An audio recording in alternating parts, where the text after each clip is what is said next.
Welcome to today's talk, Creating Immersive Spaces for Education in Virtual Worlds. I'm going to read the bio of Aaron Griffiths, also known as Goodman in Second Life, and then we'll be moving to Second Life for Issa's presentation. Aaron Griffiths has worked in online education for the past 13 years, specializing in the design, development, and implementation of immersive, interactive content for multiple fields of study. Since 2006, he has directed his attention to the potential of virtual world environments for learning and was a major instigator of SLMOOC, a New Zealand Tertiary Education Commission-funded project that aimed to delineate and demonstrate the educational strengths or otherwise of learning in a virtual world.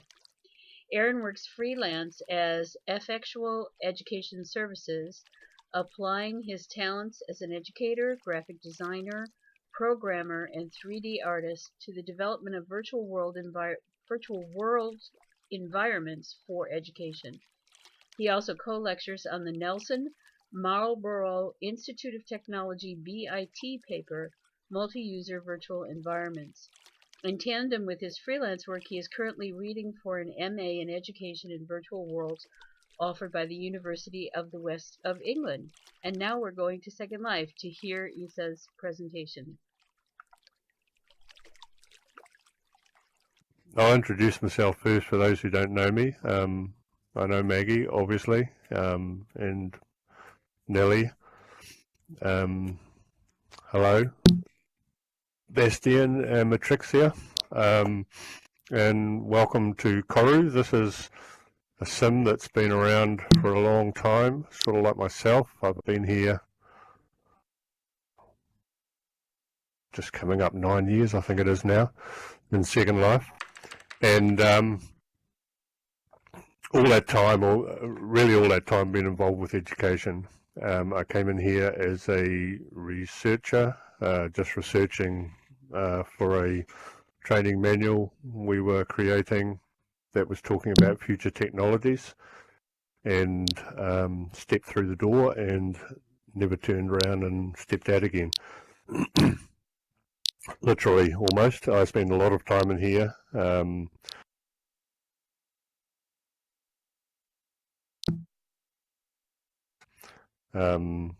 Educationally and socially, and I think the thrill for me when I first came here, I used to do 3D modeling as an art form, so I would just create 2D renders of 3D scenes I'd created, and you can obviously imagine my delight when I came in here and found I could do that, but happen to be interactive environments that other people could walk around and touch and play with. So that's sort of what excited me in terms of education. And the presentation today is really about that journey from some of my first builds through to the areas that I'm working in now.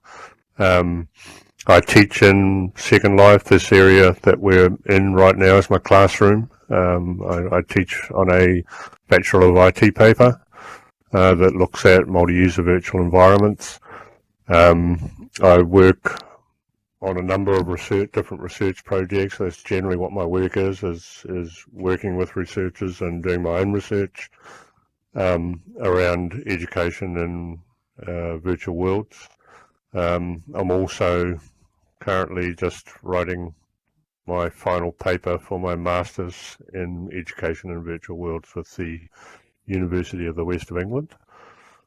And travelling, I'm based in New Zealand, but we're doing all that online in world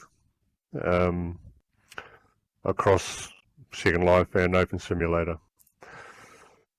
So let's start on the journey.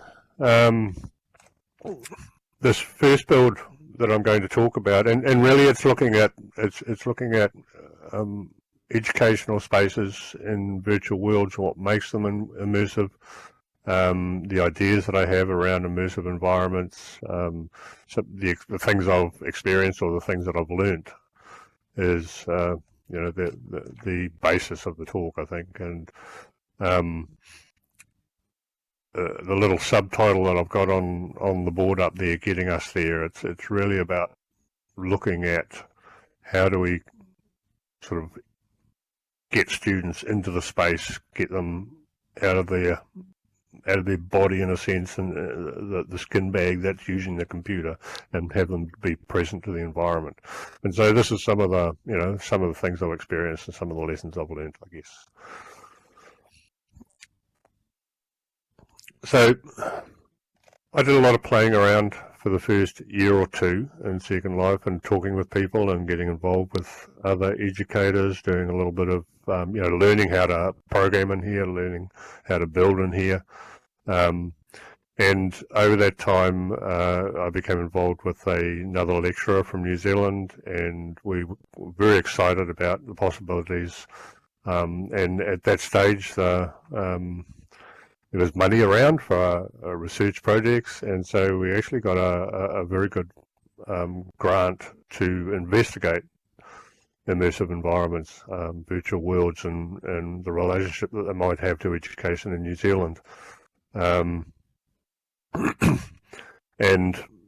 we had this thing called got this grant for this project we called the SLMOOC project, Second Life Education in New Zealand, and we put out a call for possible projects from different tertiaries around New Zealand, and we ended up doing 2 builds over a period of about 18 months, and creating those builds and researching, the background of how we would go about that, and introducing students into the environment. The first build was basically the one that you see on the board in front of you at the moment. It was a birthing unit. We built it for first and second year midwifery trainees, and it was a build that was specifically managed or designed by a group of midwives and a university health architect. And this is what you see underneath you at the moment, is the floor plan that was presented to me as a builder, and it was up to me to create this build, basically. And at that stage, I think it would be fair to say that my approach had a sort of large chunk on the side of the technical side of things. I would say I was a virtual builder at that stage more than a virtual educator, because in terms of using this environment for education, we were all pretty new to it then. This is around 2008, 2009. This project went ahead. So this was the floor plan that was presented by the designer in terms of, I would put this in quotation marks if I was writing it, I suppose, or entirely, the ideal birthing unit. What they wanted to do was to have students experience a birthing unit that didn't have a clinical environment. First years students especially might get 1 or 2 visits to a birthing unit, and all of those would be in hospitals. So it was about presenting a different way of giving birth, or a different environment for giving birth in, that was much more congenial or ideal for the mother's experience, and for the child's experience, and for the midwife's experience as well. So I approach this as a build without I guess a lot of thought to the educational aspect, because I was leaving that in a way up to the lead educators. We had lead educators, or educators from each of the subject areas, and they were giving me the input to build from. So if you want to jump off your seats and just use the stand command, and we can have a look through parts of the build.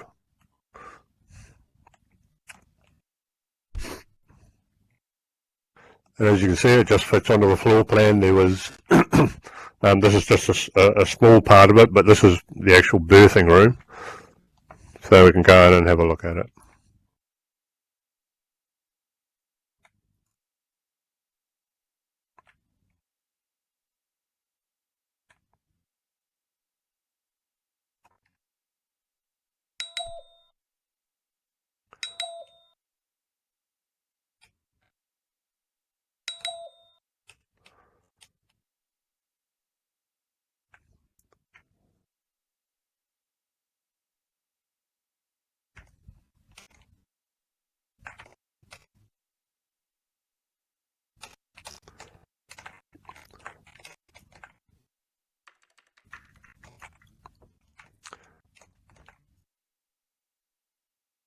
As I said, this is just part of the build. There were two birthing rooms like this. The first one was built or ran alongside it. The first one was built specifically for the first year students. This was, I guess, this is the interesting bit of the whole build for me, or what I got out of it in a way, because I was just focusing on the technical side, making sure everything looked good. If you click on the cupboards, they'll open up and you can see inside there all the clinical or medical equipment. You can sit on the objects.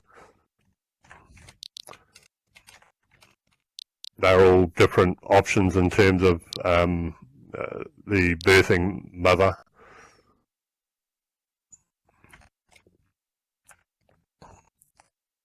You can sit on the chair, you can lean against the benches.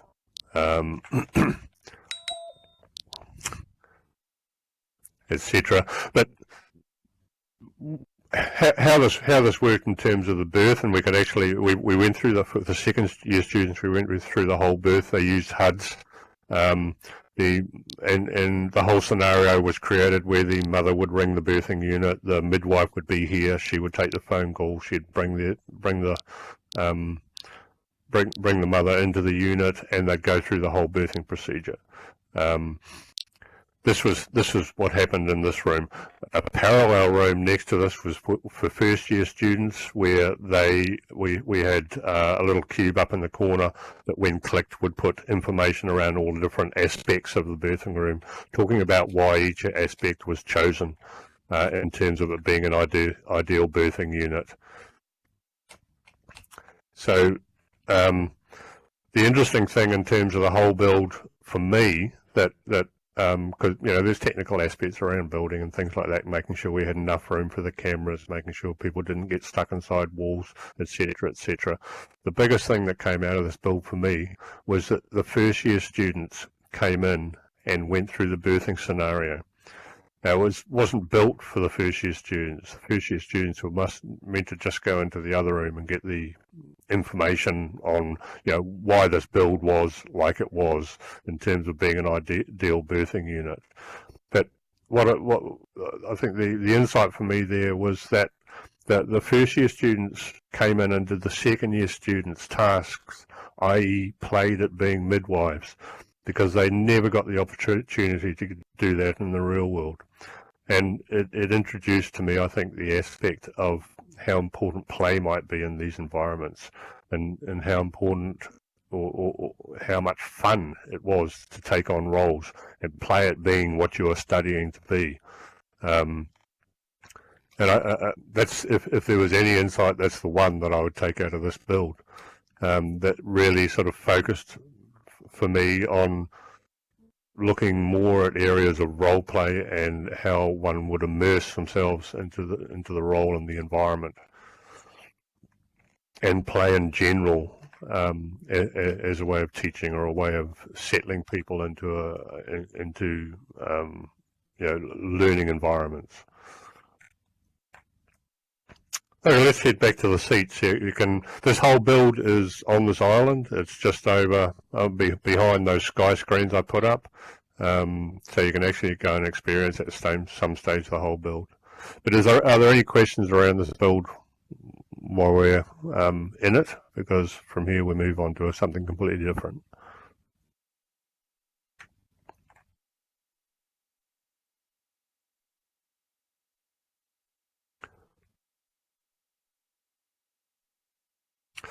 No, the students did, Maggie. The students took the role of midwife and mother, and could switch around, could come in in terms of different types of births being experienced, no, just a normal birth. There was the opportunity, obviously, to build in as many different births as we wanted to, but that came down to funding, and there was no funding after the first build. Often the case I've found with building and inside these environments, that they're dreadfully underfunded. I tend to do, not to my own benefit, I think sometimes, twice as many hours as I get paid for. Not on this build, but as a general rule, that seems to be how it goes. Anyway, let's pop outside again.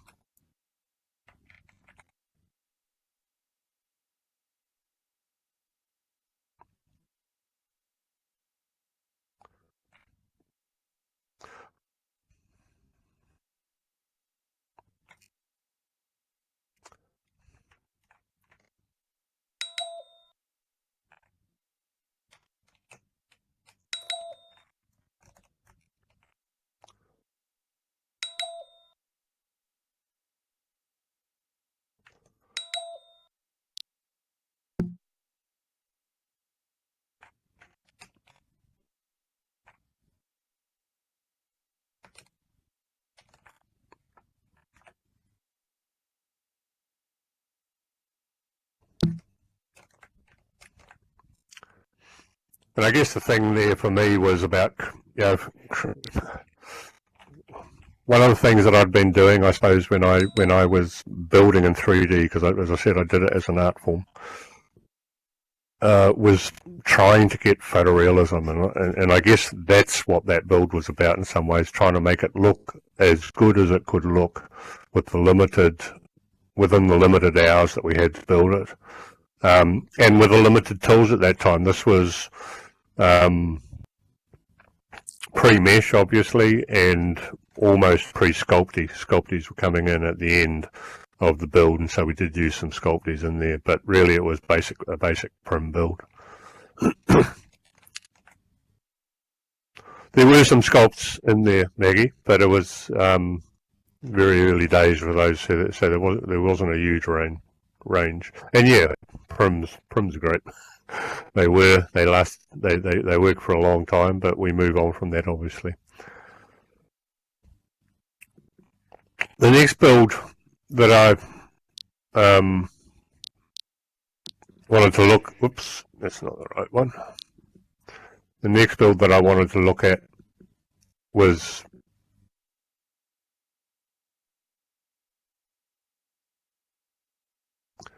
the SLENS, from the SLENS project, was this one here that's in front of you now, and this was for foundation studies. So a completely different approach to the last build. If you have a look at the floor now, this is the floor plan. So it was basically a few rings and circles and a bit of writing on a sheet of paper that was handed to me, and it was like, okay, what can we do with that? So on one side you had the photorealistic recreation, I guess, of a designed birthing unit. This build was like, well, what sort of fun can we have with it? This was my approach, and in terms of being the builder and the designer of it, this was a much more fun thing to do because I could start playing with ideas. I wasn't going along with a very tight, specific design that had been handed to me by an architect. Foundation studies, this was really for a group of people who have low literacy skills. It's was done for a tertiary college, polytechnic ethnic in South Auckland. So an area that is very low socioeconomic, very poor literacy skills, made up of a very diverse ethnic population, predominantly Māori and Pacific Island. And what we are looking at here is teaching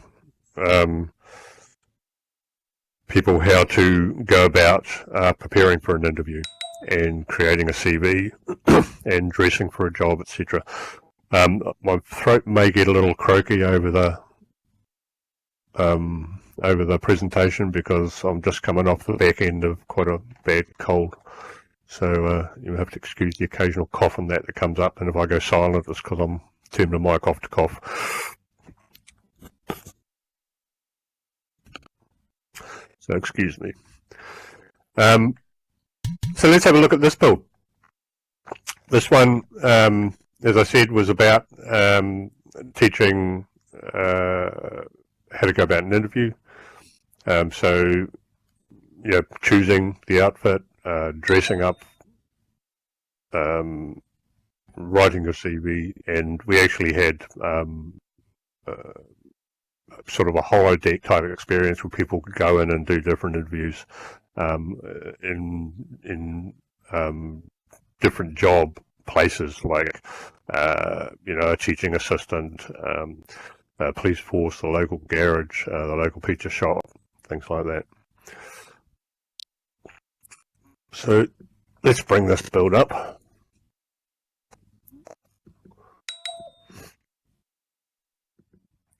And I'll move you to the side, sorry, so you don't get bogged on. Then you can hop off our seats and go and have a look at this one.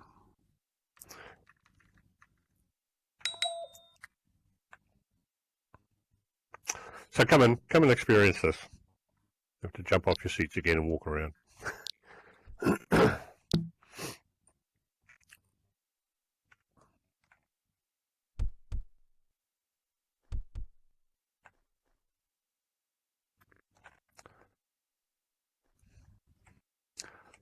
Oops.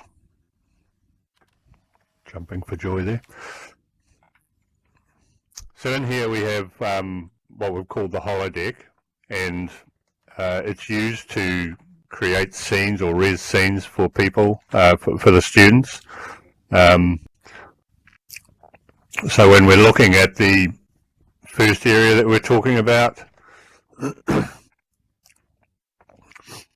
in terms of the interview process, and this was to dress yourself for the interview. So we created a shop so the students could come in here and yeah, we out the front, and it's not in this demonstration. You can see that in the full build. We had job boards, so there was actually an association with different businesses, and they would put up, give us job advertisements. They allowed us to go into their workplace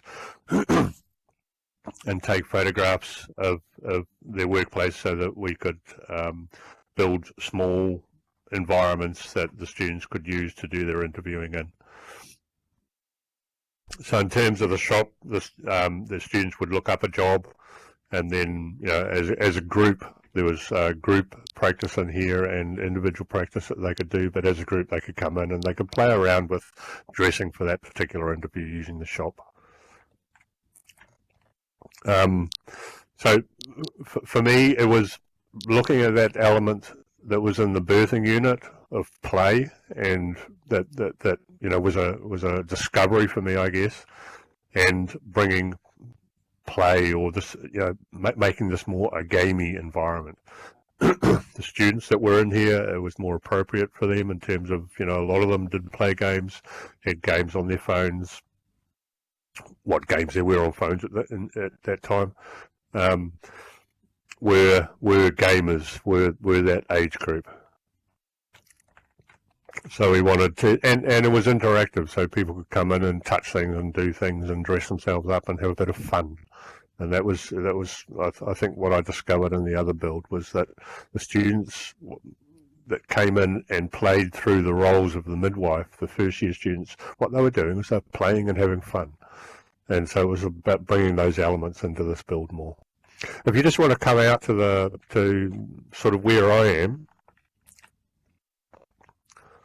because you may get bowled over by the next thing. But as I said, this is a holodeck, and it was about resing different scenes that are appropriate to what we were doing. So once the students had the outfit, the next scene would res, or could be res. And I'm doing all this from a little control board out the front. So we created a catwalk, which Nellie is on and can walk up and down and parade. And the students would sit around the sides, and each of them would hop on the catwalk and walk up and down. And there would be a general discussion about, the clothes they've chosen for the interview and whether they are appropriate or not.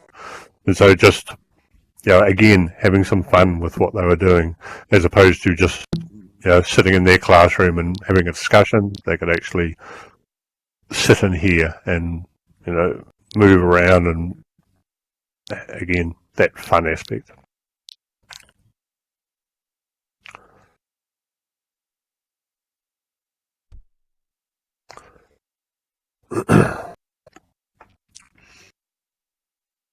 And we can interact with that as much as we want, but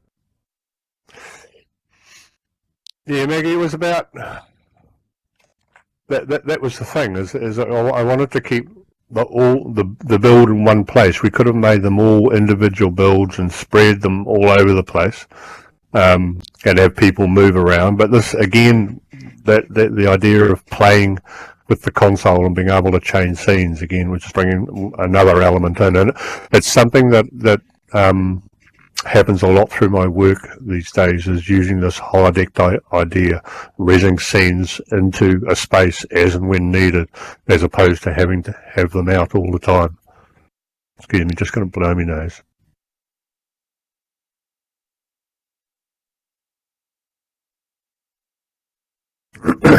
You hop up and pop over here, and I'll change it to the next area.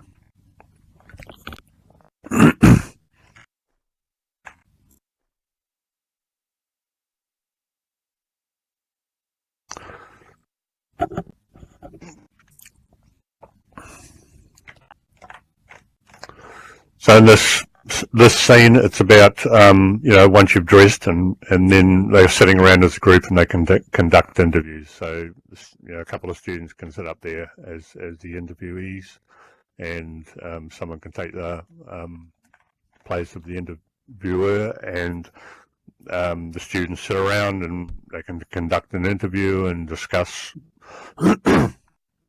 the aspects of the interview, how it went in terms of seating. There's seating poses, so you can sit with your foot up on the seat, or it's about giving appropriate and inappropriate aspects to the build, in terms of the learning about whether students are performing an interview as they would like to see it done. Not just giving the right way of doing things all the time, but giving the students choice so that they could make some decisions themselves on what was an appropriate way to approach an interview.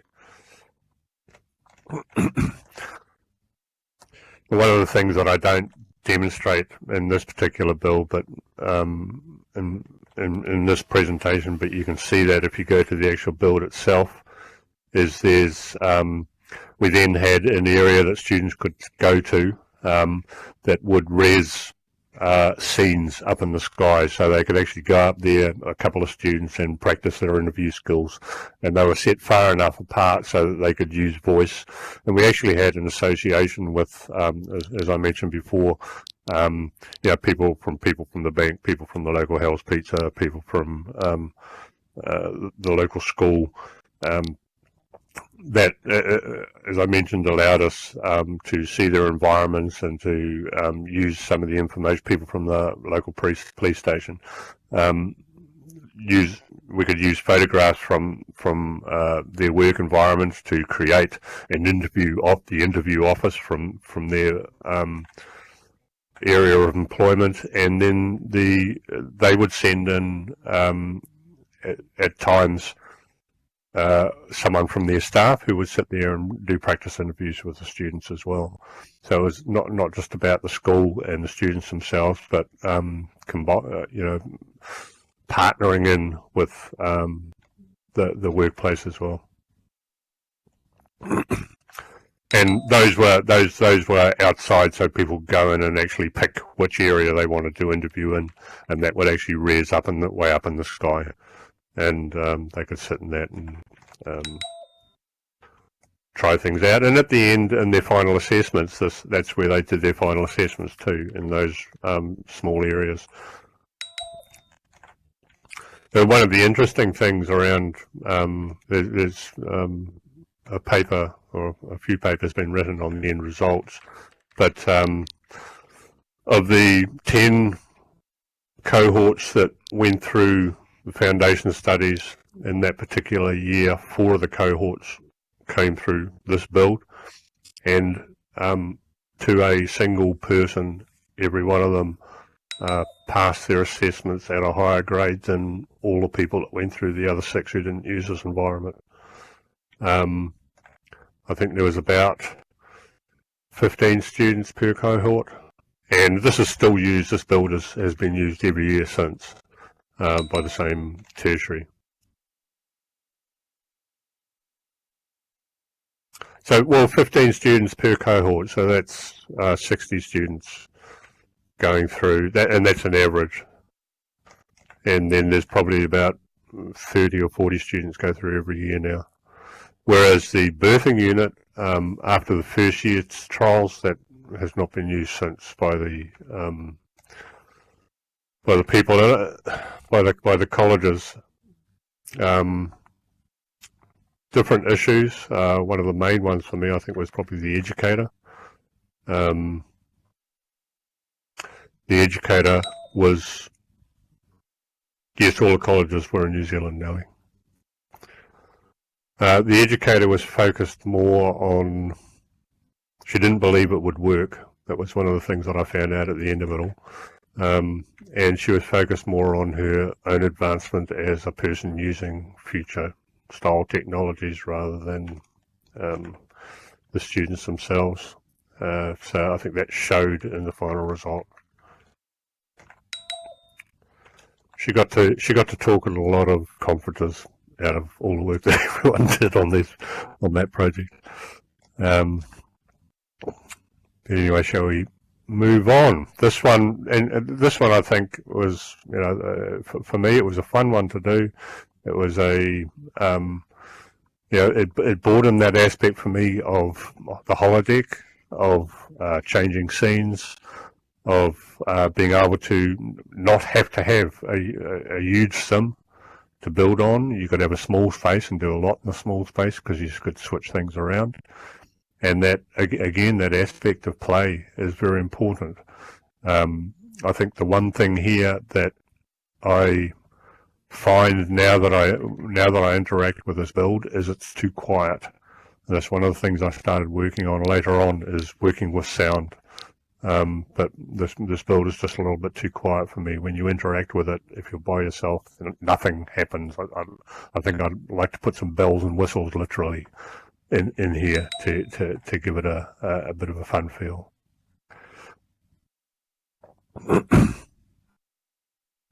Technology was a hurdle for some, yes, definitely. In terms of, we had a whole orientation area built up. There was a lot of effort put into working alongside the students in terms of the technology. But yes, in terms of the access into the build, broadband connection, those sort of things did come into play.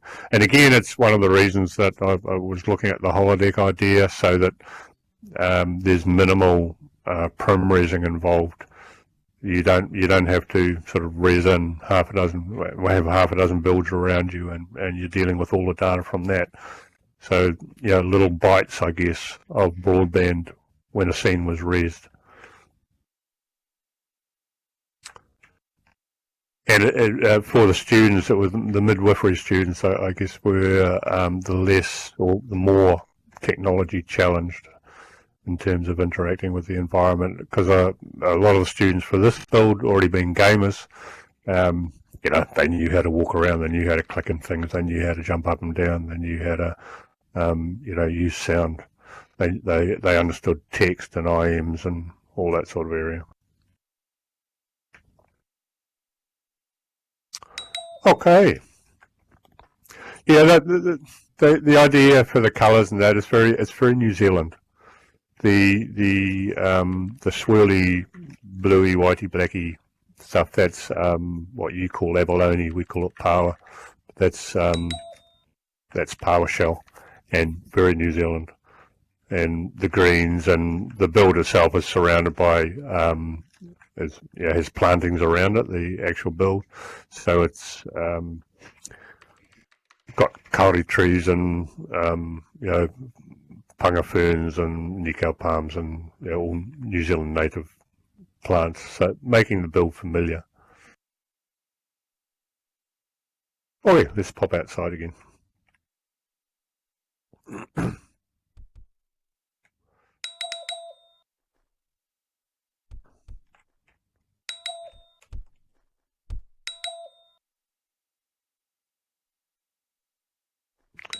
And I'll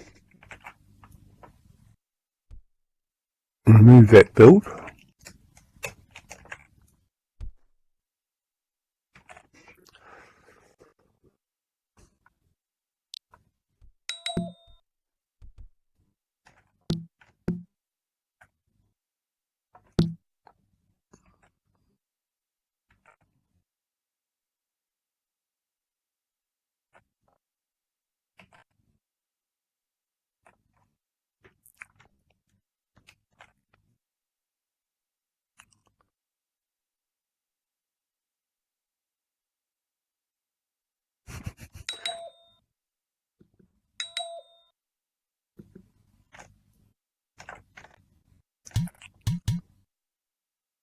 Yes, I guess, you know, that's become the iconic, this is the scenery of New Zealand thing, isn't it? The Lord of the Rings.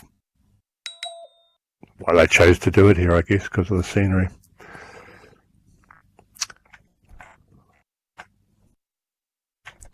Just click on one of the seats, Nellie, and you'll get up. I think you missed the steps.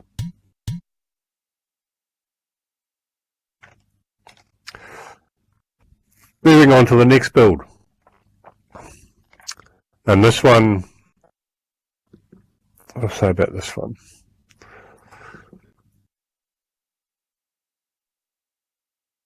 This one, I guess, was, you know, looking at play, looking at creating roles. This next one was looking in some ways at fidelity, and the degree of fidelity that was necessary to create a simulated environment. We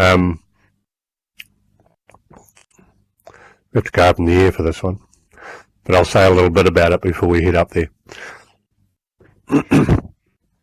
This was a build done for Otago University for the Occupational and Aviation Medicine unit, and it was looking at the training of students or of residents in the Life Flight program, which is basically the air ambulance. So it was about creating simulations in which the students could experience or have some experience of being in the air with a patient and going through a specific scenario. And the one that we were developing was a brain injury. And one of the underfunded ones, it never got through to its completion because the lead educator left the facility partway through. I think this is one of the ones I did a couple of 100 hours on it and were paid for 100. And so it's just stopped, but there is funding coming later down the track to complete it. I'm doing some other work for them at the moment for the occupational medicine side of things, and that's looking at building a scenario case scenario for investigating a workplace, a quarry in Abu Dhabi, and cement factory. But that's in Open Simulator in Kitely. I could possibly take you around there another day. That's in progress at the moment. Let's go and have a look at this build. So you'll need to stand up and just click on one of the teleport boxes, and that'll take us up to the area.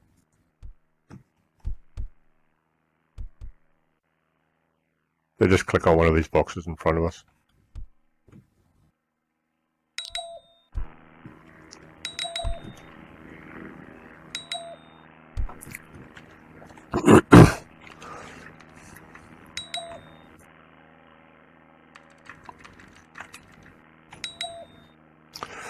So this was about, as I said, it was about, because one of the things that I'd started looking at was enclosed environments. How can you, how can you use or enclose an environment in such a way that you can immerse people in it, to take away all the distractions that are outside some of the pieces of land that you have around.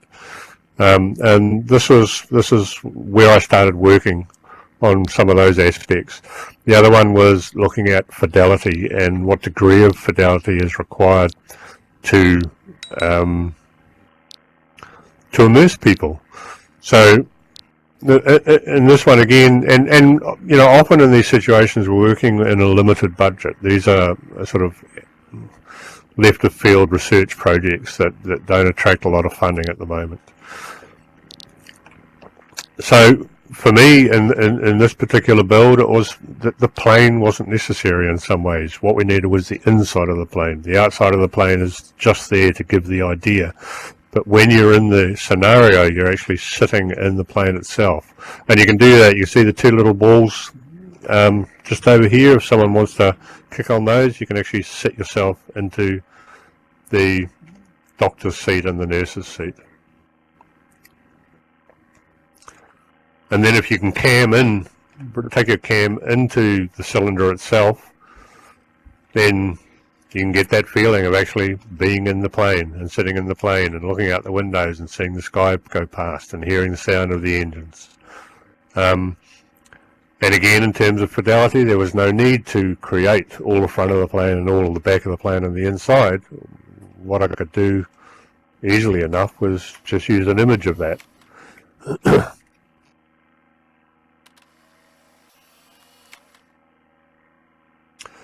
Obviously catering to people's camera use, so that when you're inside, if your camera moves outside the cabin itself, or that cylinder part of the cabin, then you can actually see through the plane. Yeah, matrix here, and yet there's nothing there except a picture. It's a cylinder with a picture at either end. But it's how to work within limited budgets and get a reasonable fidelity for what you're trying to achieve. The other thing that obviously that I did quite a bit of work with here was about taking on the role. And as you can see, Nellie, though you're looking wonderful, you're not exactly appropriate to the environment in a sense. And so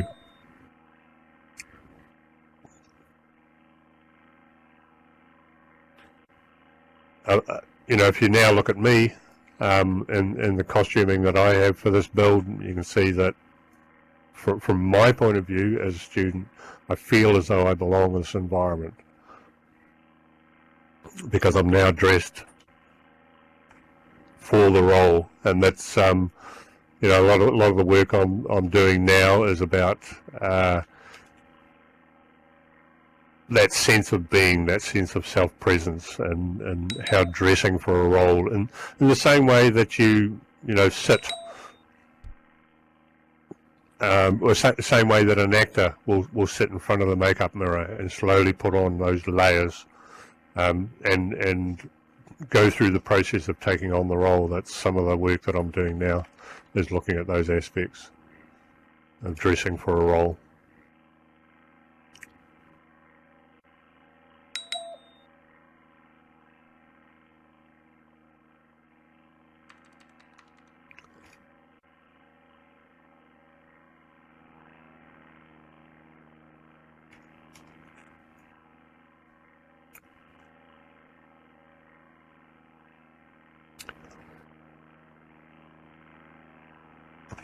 And again, I'm hoping that we can move this build forward. All the monitors work. There's a whole medication system built in, so you can apply medications to the patient, and change the blood pressure in the brain, and the monitors for that will work, and the oximeters work, and yeah, that's you are Bastian. You're in a bubble. And the next build that I'm going to show you takes that to a whole another level as well. Yes, there is a lot of work involved, Nellie. A hell of a lot, really. A lot more than people see. Especially, there's a large amount in the creation of the items themselves, but in the programming behind it all, too, is where a lot of work happens.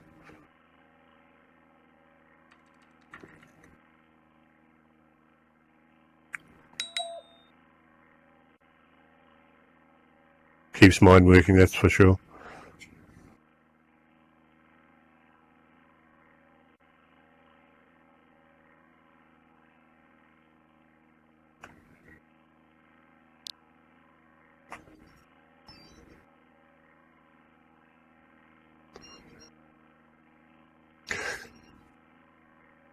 Can you hold the line?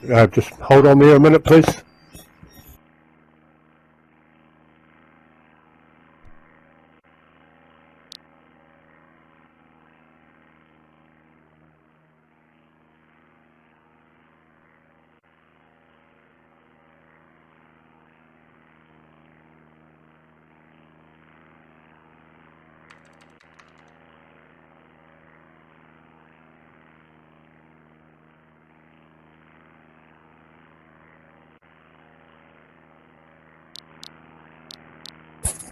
Sorry about that.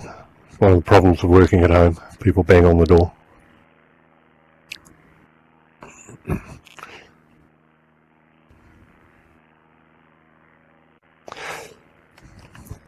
Yeah, Maggie, in terms of the scenario that we had, there was a start to it. So when they got in there, they could click a button to start the scenario, and the whole system would start working. The blood pressure would, all the monitors would start working. The blood pressure would start changing, and so the educator could slip in different scenarios into the build, and as the brain pressure changes, we could change the height of the plane, make the plane go up and down. So that they could work with the pilot in terms of changing those aspects, and they could provide medications. And as the medications were delivered, again, different measurements were shown. Then basically the student had to go through the whole process of the flight, managing the patient till they got it to the other end. And it's the full aspect of that hasn't been developed, because, as I said, the educator who was involved with it left, and the system is now just waiting for someone else to hop in and take their position. And I think I would do a few things differently, build the patient differently. The patient's very basic. With mesh now, we can build a whole mesh patient and make them look much more realistic, and do work around changing things like their pallor, their breathing responses, the way their torso is reacting, those sort of things could be worked into it now. Okay, so we can TP down again, click on one of the boxes.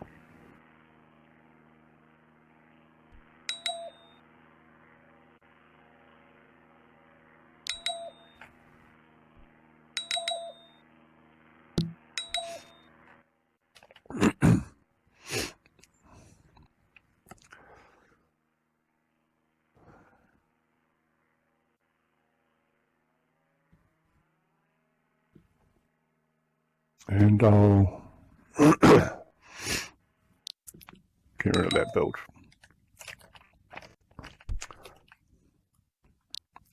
So I guess at about this stage was when I started doing my master's in education in virtual worlds. And up to this stage, I would say I had been a 3D modeler and programmer. And although I had an educational background, I'd taught horticulture up to that point, and then I'd been involved with business administration and computing training, online and training manuals. But the masters really started changing how I approach things in world to a dramatic degree, I think, because it really, even though I'd done a lot of reading around things like immersion and presence and co-presence and that sort of thing, I didn't have the focus that a master's gives you, I suppose, in terms of a particular subject. And it started really investigating, or really looking hard at what I was doing and how I was doing it. So the next thing I want to show you is basically looking at some of the things that I had started to think about in terms of how one immerses someone in an environment, and the elements that might play a part in that. And I'd mentioned, fun and play, and I made some mention to the absence of sound. I looked quite closely at fidelity, and I started to, really think about, well, what else makes an environment? So I'm just going to talk about a couple of things, and I won't show, there's some videos related to these two bits. I can provide you with the URLs for those later, Maggie, to put up on the website, but they're just little bites that I created for some, as part of my portfolio for assessment. And there was one in particular around soundscapes.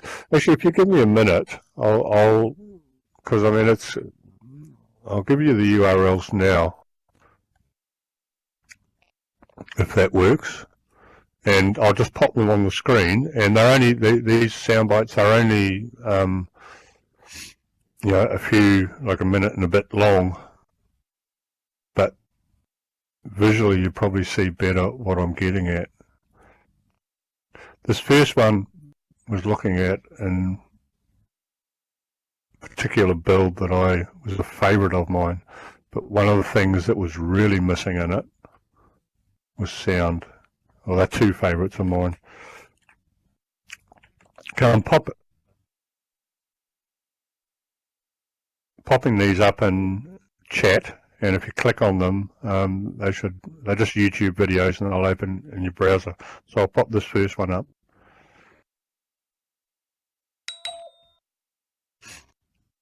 And you should be able to click on that and just open your browser and go through that video. Let me know when you're done. One of the things that has been very evident to me as we've been going through some of the different simulations in World is the aspect of sound, and how sound is so important in creating an immersive atmosphere. Using two of my favourite builds as examples, in this first walkthrough, which is the underground city of Encountra, there's no soundscape, and it leaves you with the sense that there really is something missing.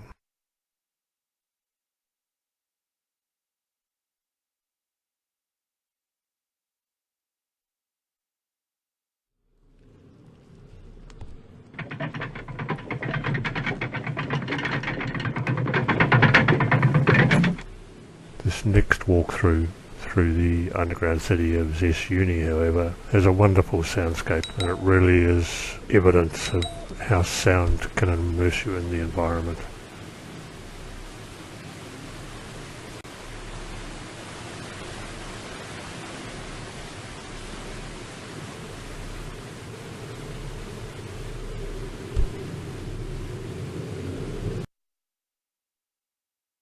In reflecting on what was missing for me in the Hands-Eye prison roleplay and its environment, it took a while to put my finger on it, but I think there were a couple of aspects. The first is that a prison is full of inmates. You don't have empty prisons. And so a prison environment is full of noise, full of sounds and shouts and the general noise of people. And that was one of the things I think that could really have been integrated into the Hands-Eye prison environment, was the noise that a prison makes. Sure, there were air conditioning units and cell doors banging and the environmental noises per se, the noises created by the objects in the world, but it's the people that were missing. The other thing that was really missing for me was the wretchedness of such a place. The prison I experienced was not a clean and tidy and upright environment. It was old and grubby and worn, and that's the other thing that was missing. And I think if those two elements were brought into the Hands-Eye prison environment, there would be a completely different feel, and that mood would affect you as a role player, would put you more into a prisoner's state of mind.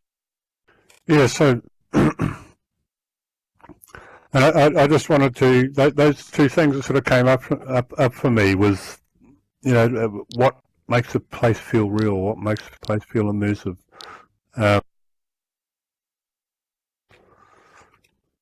And so this is why I started this is what I started doing some work around, and I just want to demonstrate some of the aspects that just to give you, sort of a clearer idea of where I was going with this.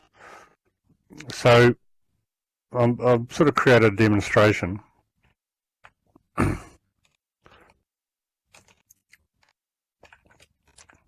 that makes this a little bit more clearer where my thinking was going. So we have a cave, right? And, nicely textured, reasonably realistic. Let's put a decent floor on there as well, make it more cave-like. And, one could say, if we walked into this, that, let's say it was like the birthing unit build.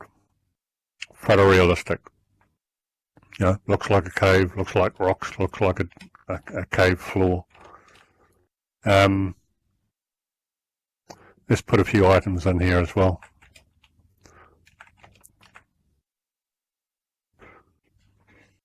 So instead of the birthing bed, we've got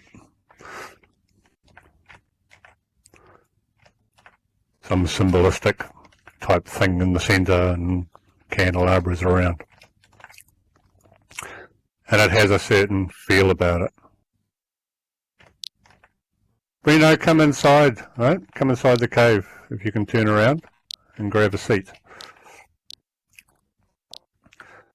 And then I start looking at layering these bits and pieces onto it. Now make sure you've got, well, I guess you will have sound turned on, local sound. Just click on one of the balls for a seat, Brino. Excellent.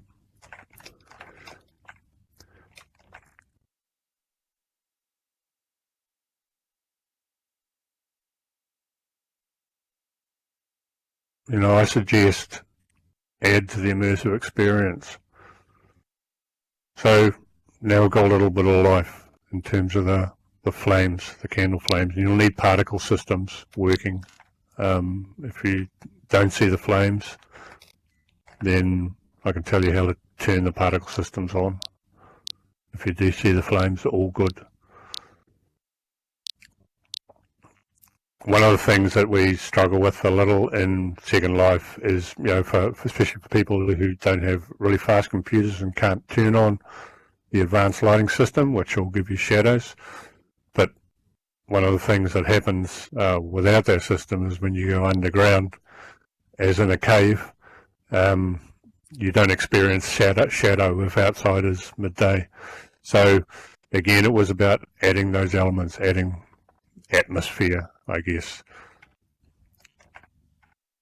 So I built in, or looked at, building in things like shadow, things like dirt, things like scuffing, things like, dust and leaves and, the detritus of normal life, because often you'll go into a place and everything around you is all crisp and neat and tidy and well modelled, but it doesn't have that character to it, and that's what I was mentioning in the Hand's Eye video, the prison video, that you didn't have that grubbiness and dirtiness of a prison. And the thing is that it's these are just little things that are getting added. They're little layers, because the build itself is still exactly the same. Just we've added a little bit of shadow, we've added a little bit of flame. What else? Sound. So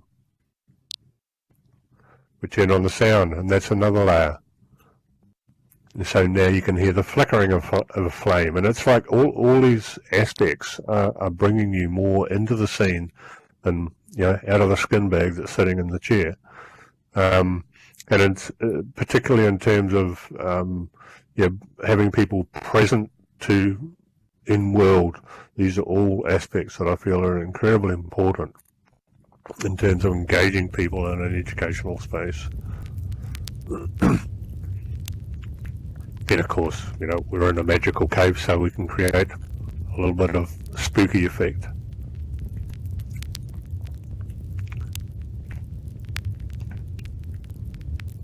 And there should be the odd water drip happening as well. And then over the top of it, an overall ambience.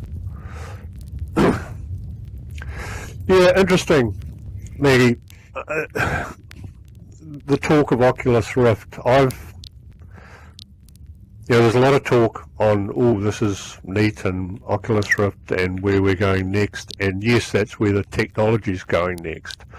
But universities and polytechs are still struggling to get educators and students into learning management systems. Overall, if you, and I guess you do to a degree, work in the virtual world education industry, which is what I try to do as an occupation, people just aren't buying into it. They're not even going for simple 3D representations, let alone full immersive surround sound. From my point of view as an educator in New Zealand, most of the universities can't handle the broadband to actually, I teach a Bachelor of IT paper on this piece of land, and every first and second class each year we struggled to get people in here in terms of the broadband that the college can deliver. Most of my students now go home and get better broadband from home. No one has. There's only one college that I've worked with that actually set up a lab that was specific around getting the students into virtual worlds. So a lot of my focus is more on what can we do in a limited broadband low environment, rather than, because I don't think we've investigated that enough. I do a thing called para-RP, paragraph role playing, and when you para-RP, your character's there and you're in the environment, but basically everything you do and all your interactions are written in paragraphs, almost like a text form of Dungeons and Dragons, but you have the environment and the character there. And I think we haven't yet investigated the power of text. We haven't investigated the power of suggestion. Like the old days when you sat down and read a book and imagined the whole thing in your head. The power of your brain to do that is still there, and I think it's like tapping. What I'm interested in is tapping into that in the simplest way possible. I mean, look at what happened with Minecraft. You know, a very low graphical environment that, you know, blew all the kids away because of what they could do in it. It was how they could interact in it, how they could play in it. It had nothing to do with the graphics. It had to do with, you know, how you could interact with the environment and you know, I remember my son building a cake factory, but you know, and being able to program the whole things. But he had to have cows and eggs and chickens, and you know, the whole thing in the end was automated. But you know, he spent days and days and days having fun making this thing that did stuff. And I think we need to look at that more than, you know, popping headsets and handsets on people and shoving them into this enclosed box and saying go for it. Because most of the colleges and universities I know can't afford to build anything for those sort of environments anyway. And I just, you know, want to give, I guess, a dramatic look at what we're just looking at now and feeling the environment and seeing the environment as it is. So I'm just going to quickly take away everything that all those layers I added. And you can see the difference. And very, very simple things. A little bit of flame, a little bit of mist, a little bit of sound, a little bit of shadow. And you go from this, which is, you know, the models are all the same and they're well modeled and the textures are good, but there's nothing to feel, is my sense of it anyway. And if I put them all back,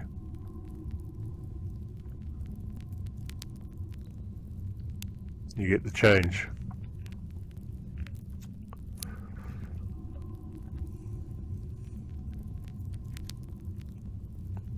Okay. And we just rip it away. And I mean, one of the things you can see that when we take it away is the power of a small, working in a small environment. You know, we've changed. You were somewhere else. 5 seconds ago, you were somewhere else.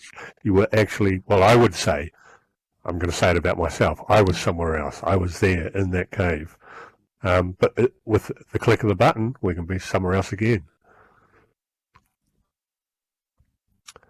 So I'm moving towards the last build that I'm going to show you, and I guess it was a culmination of everything that I've just talked about to a sense, and I'll give a little bit of background to it. I'll just move us out of the way again so that we don't get crushed by the next build. And the preamble to this build. Before I did the SLENS project, which was the midwifery unit and the interview skills foundation studies build, I was approached by a couple of educators in World who were working in a program called Literature Alive, and they were creating a holodeck system where they could res things related to different pieces of literature, and it was about giving students some experience of the literature, not just the reading of the book, but, you know, the build itself. And, you know, working around those things that we've just talked about, you know, interactive and environment and immersion and, you know, getting the feeling of being there. And I volunteered to do some work with this project and started doing a little bit of work on it, and then the SLENS project came up, and you know, that was a year's work for me that I had to get stuck into, and so this build went to the side and was never really taken up again. You know, from my point of view anyway, Literature Alive moved on. This was a year and a half later, and there was nothing to go back to as far as I was concerned. But what I wanted to show you was my approach at that time, and I took on the book Night by Elie Wiesel, who was in Austrian, who ended up in Auschwitz at the age of 15, and I guess, you know, this again, this was pre-MA, pre-looking at, you know, virtual worlds from, and really digging into the research and looking at, you know, the sociological aspects and the,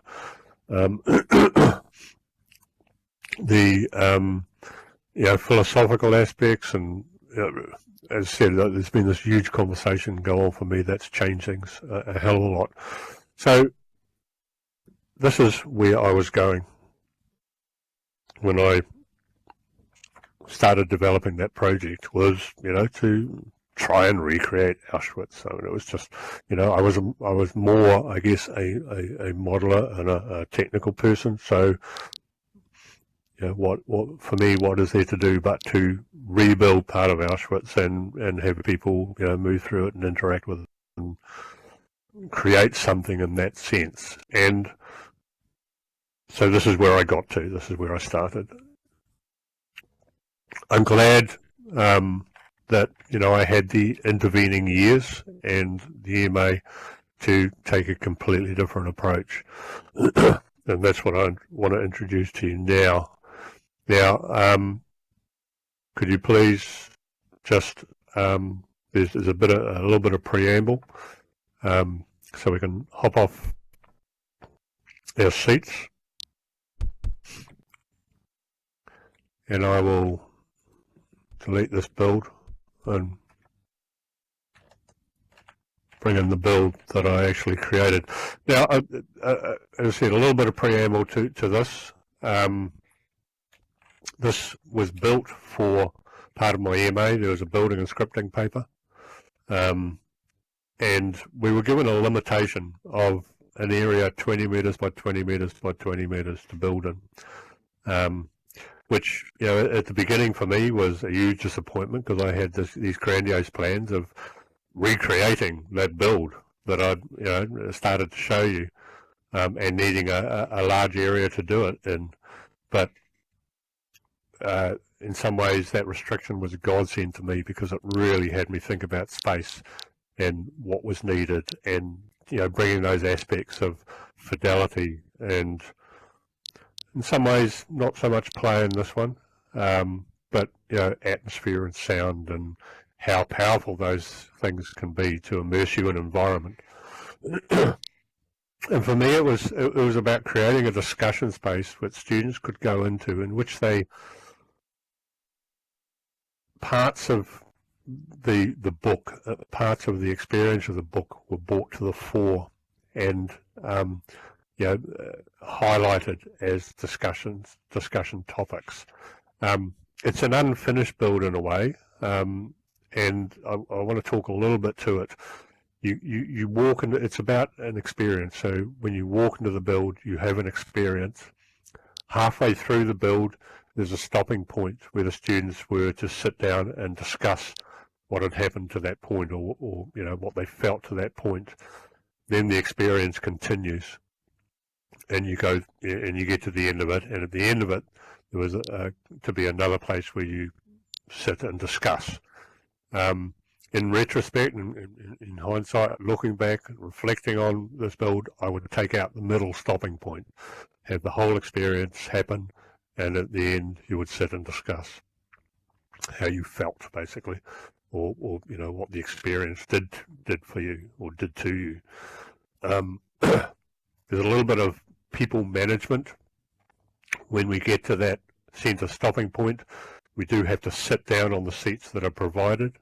That's done specifically to position the avatars in a certain place. As I said, that space wouldn't be there if I did some more work on this build, but I haven't had time to do any more work on the build. So let's just come over with me. You've got a couple of minutes, I think, or a minute to get inside the build, but I'll open it up, initiate it, and then you just walk in and experience the experience. And then when we get to the place where I need you to sit down, I'll tell you when that is.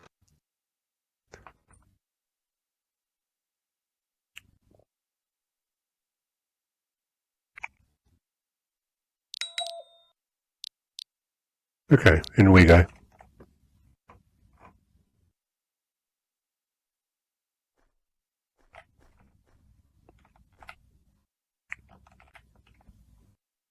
make sure you have sound on for this.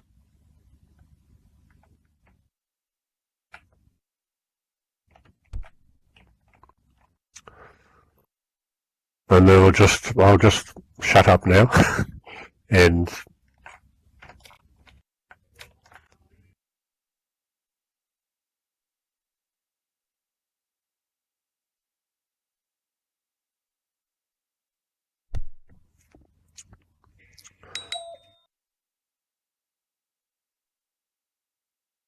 we're just on a countdown to the starting it, allowing students time to get in.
I spent most of my time talking to God more than to people.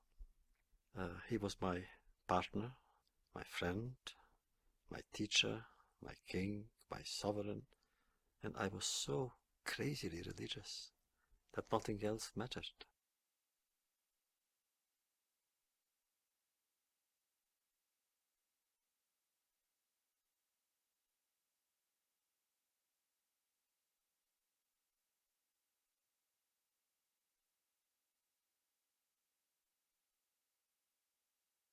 This is the point now where students would sit and basically they've read the book, and at this point there would be a discussion around Ellie, who at 15 years old was a deeply religious person, and just looking at his relationship or talking about his relationship with God and how that affected his worldview prior to 1944 when the Nazis invaded his hometown and did what they did. So, as I said at the beginning, this bit I would have taken out. I would have taken out the discussion point because I think it's just a break in the experience that doesn't work in hindsight. So we would just continue the experience, but how the students made the experience continue was to stand up. So we just stand, everybody off the seat, and then it will continue.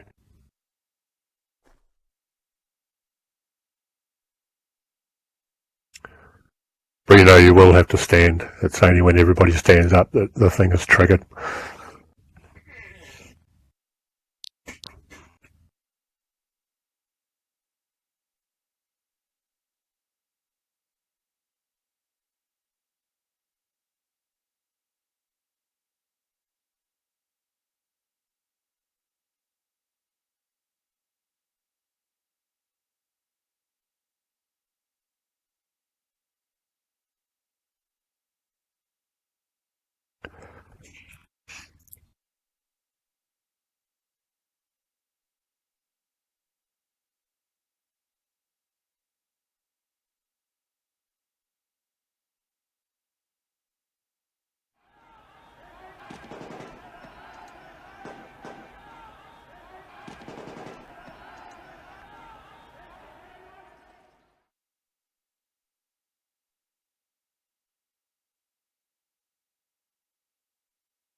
They came, and very quickly things happened.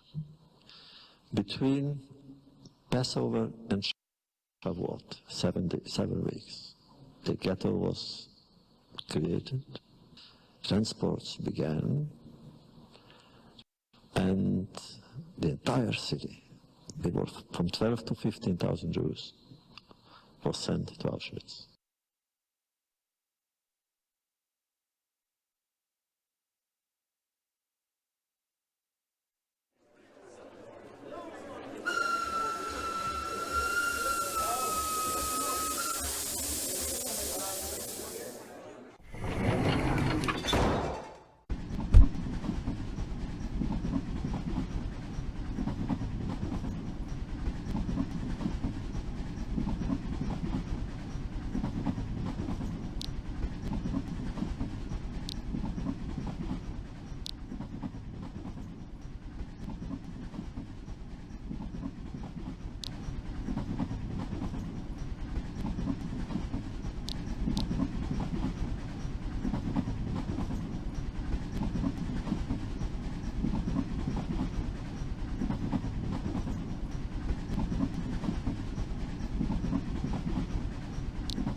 Never shall I forget that night, the first night in camp that turned my life into one long night.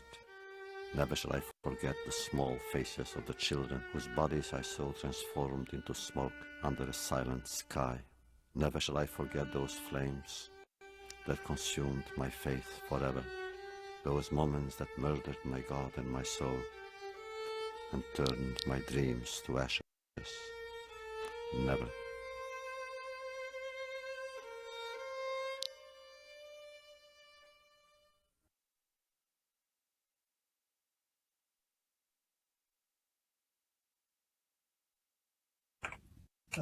That's it. So it would be at this point where the students would then, in terms of the build itself, the build would evolve to a discussion space, and the students would then have the next part of their discussion. And as I said, in retrospect, I would miss out that middle bit and have the discussion, the full discussion happen now after the full experience. I'll just delete this from around us.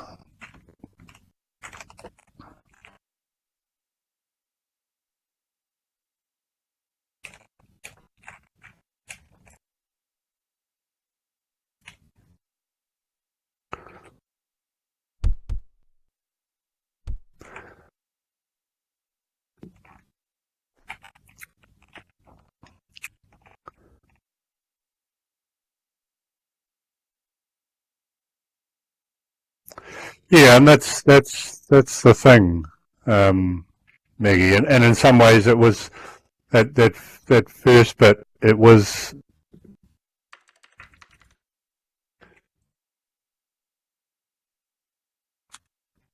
a place, but it was a place. How do I say it? It was a sterile place. It was an idea of a place, but it didn't have the emotional experience to it. It didn't affect you in any way. You were affected possibly by what you did in terms of the students, how they play. But as I said, one of the things that I'm doing a lot of work at is how can we create those effects in the most minimalist way possible in some ways, and that build, I think, is a culmination of everything that I've been working at in terms of bringing that about, and we didn't need much to do it. Timing was a big thing.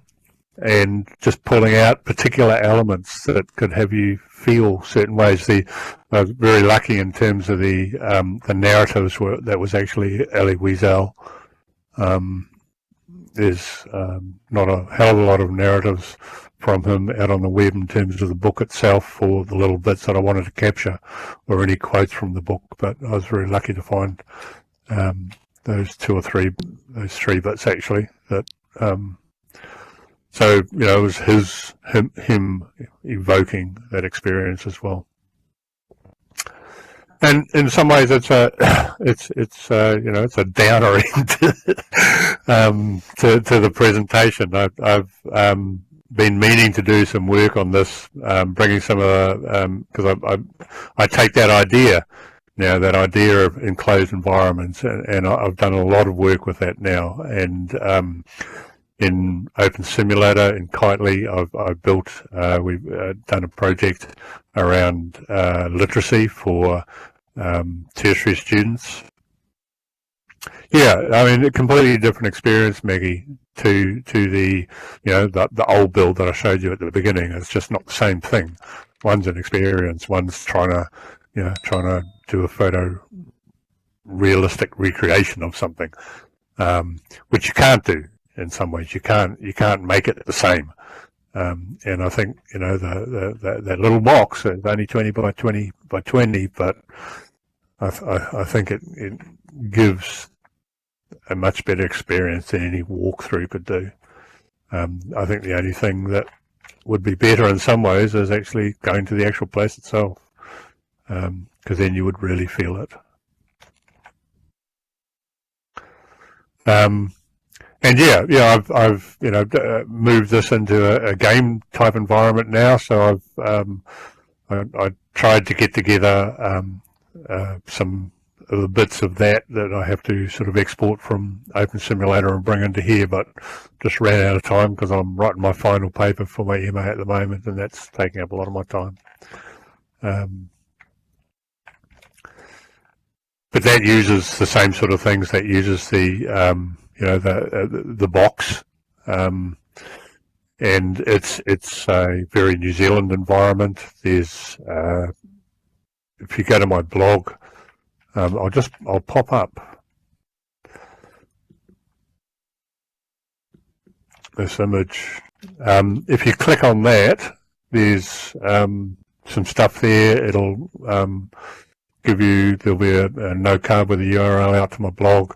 There's a few little bits and pieces that I've created over the years in Educator, a few tools that you might want to play with, a slide projector, and these little sit balls that there's I think they're in there as well.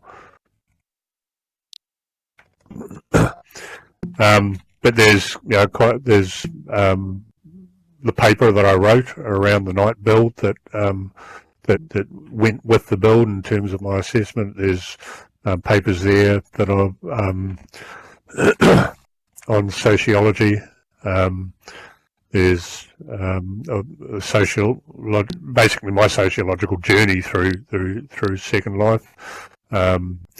There's papers there on ethnography in terms of investigating virtual worlds, and things that I've written for the MA that I've shared there, and different videos and that of walkthroughs of different builds. And there's one there of the literacy build, which uses those enclosed spaces and uses a game. Like, actually, it's a game in which you learn literacy skills as you go through the game, and it works with reward systems and leveling up and that sort of thing. And if people are interested, you can contact me, and I can actually take you into that build in Open Simulator. Kitely, there's another one I'm doing at the moment that's related to the group that I did the aeromedical transfer build for. That's a build that I'm doing that's in conjunction with my final. It's also, I'm writing up an evaluation of that, the builds to do also with my final project for my MA. And that's around a simulation of a quarry and cement factory in Abu Dhabi, and looking at workplace assessment for occupational occupational medicine and doing assessments of workers. I'm also doing some work at the moment too on a virtual hospital. We're doing case-based scenarios for resident training. So medicine actually seems to be one of the disciplines that is really looking seriously at virtual worlds and scenario-based training. But from my point of view, there's a lot of other disciplines that could be using these environments as well. One that we just looked at there, literature. Creating emotional, or having people be more present to a literature work was sort of the aim there, as opposed to standing aside from the work and just reading it as a process. So that's me done, and if I'm glad you all came along. If there's any questions, then anything you want to say or talk to about what we've been through, you feel free to contact me at any time. If you IM me and I'm not in world, it comes through to my email. I'm quite happy to be involved with people and answer questions, etc., etc. And I'm glad. I hope you enjoyed it.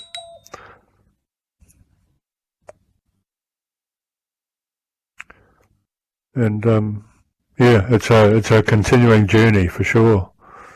Personally, I'm doing a lot of work now on presence and being present to ourselves in world and being present to environments and working on aspects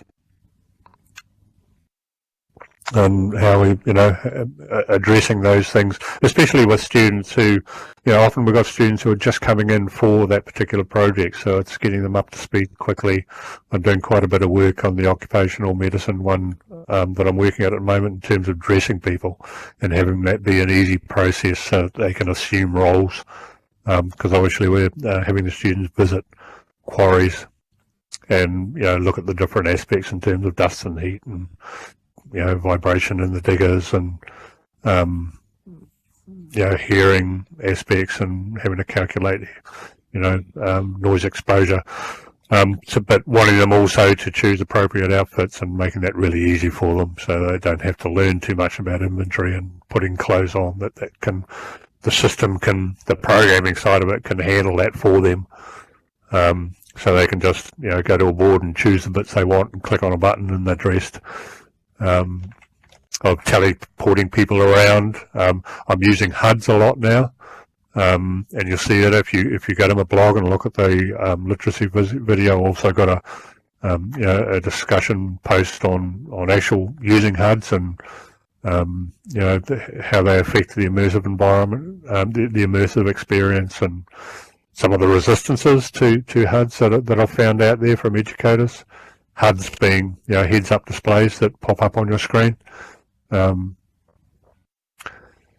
there's a small discussion point there.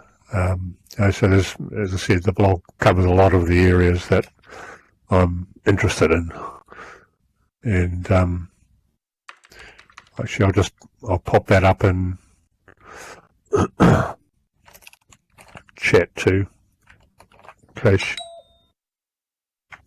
you didn't get the stuff from the board. And yeah, that's me done.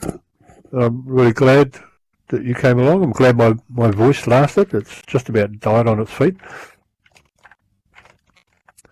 But yeah, and I hope people out in WizIQ managed to see everything or will be able to see everything at a later date. And this build, if anybody ever wants all this shown again, I'm quite happy to do that. It's all packaged and ready to go, and I expand it as I have time.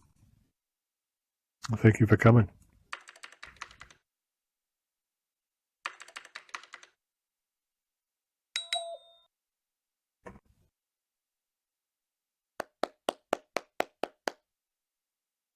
Okay, you're welcome.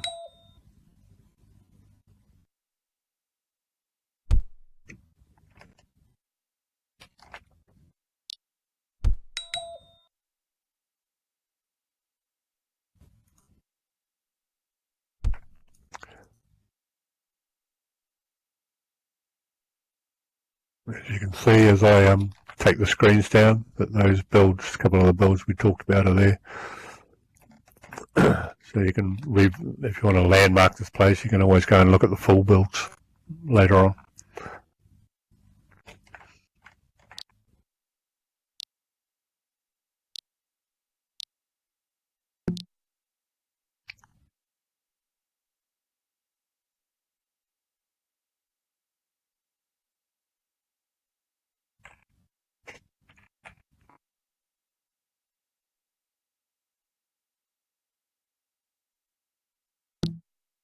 I'm glad you enjoyed it, Maggie.